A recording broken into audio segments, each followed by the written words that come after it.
Yesterday, President Biden addressed the country about the ongoing crisis that Russia has created on its border with Ukraine. There was much in the president's remarks that I appreciated. He was right to candidly remind the Russian people that neither the United States, nor NATO, nor Ukraine want a war. He was right to emphasize that the world will not shrug or stand idly by if Vladimir Putin tries to invade his neighbor or redraw the map of Europe through deadly force. We've spent much time discussing Russia's alleged security concerns and not enough time examining the legitimate concerns of Russia's neighbors, many of whom have a long history of being invaded by Moscow.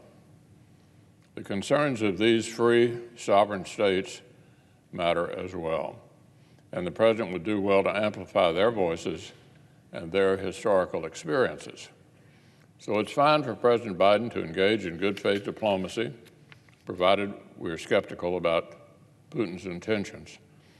Thus far, Putin's behavior is proving how little he can be trusted and how little he is interested in diplomacy as anything other than a gambit to divide the West or a pretext for war. The U.S. must keep sending these strong messages, verbally and with concrete actions, both right now, before any hostilities, and then with devastating force if Putin does indeed plow ahead. The U.S. and our partners should waste no time in helping Ukraine prepare for war. Weapons, material, advice, logistics, and intelligence. We should be building the infrastructure to help Ukraine sustain their resistance to Russian aggression if and when it comes. I welcome the President's deployment of additional forces to the territory of NATO allies situated along our alliance eastern flank.